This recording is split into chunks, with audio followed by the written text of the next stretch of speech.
What is going on, everybody? Hope you're doing well today. We're going to be talking about hair color maintenance as well as how you can preserve it. What do you do if things get lost? So inside of this video, what you're going to learn is why most people obsess over the density in the hairline, but it's really the color mismatch and fading, which is the real killers of realism. We're going to be talking about how to prevent fading, how to choose the right hair color from the start, and mistakes that silently ruin your hair system early, as well as what you can do to actually make it last longer. Okay, so get some coffee or some tea or some wine or something, and let's get into it. So the first thing is, I think it's really helpful to know why it is that hair systems actually fade when it comes to color. So the reason for that is that hair systems are chemically processed, right? This is not the natural hair color that it originally was. They're usually bleached and then the color is put into the hair. It's not produced by it, right? So there's no natural regeneration of color. There is no natural, basically, source of this color besides the color that's been put into it chemically. So because of that, it's incredibly natural for the hair color to fade. And the main culprits of this is first UV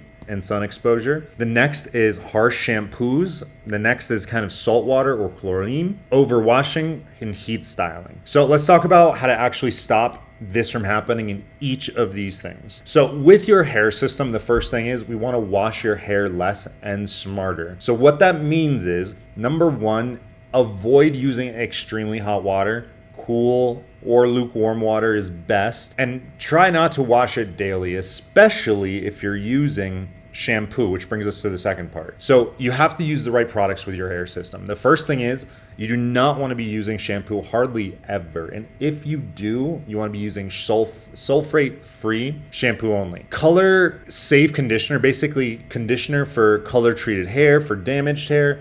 Do that every single wash. That's actually going to put moisture back into your hair. Okay?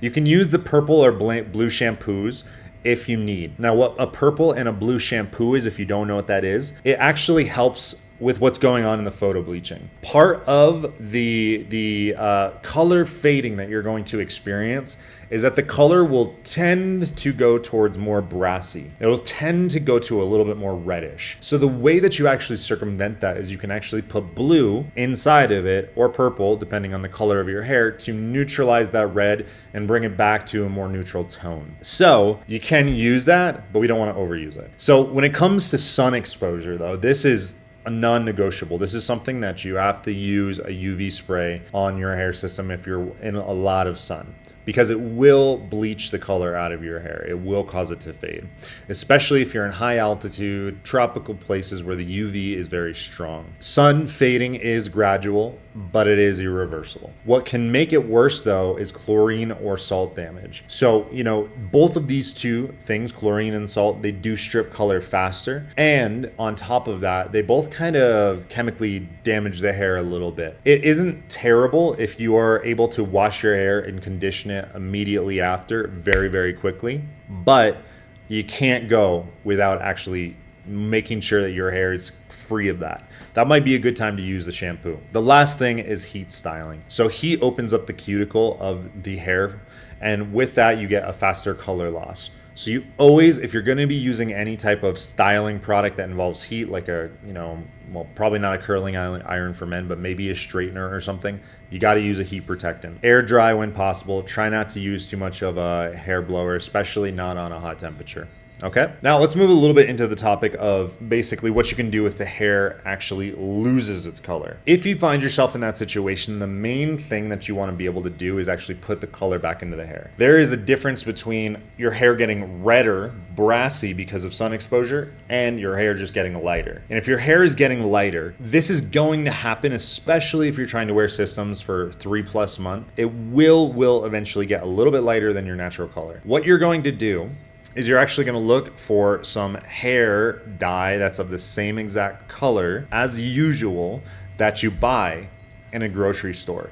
And you're going to want to look for it to look somewhat similar on the label, but keep in mind that this is something, it's not going to be exact, right? So there was a couple different 6s. I'm a color 6. There was a couple different 6s that I found in the store here in Colombia. This is a woman's color, but color is agnostic, right? It's chemical.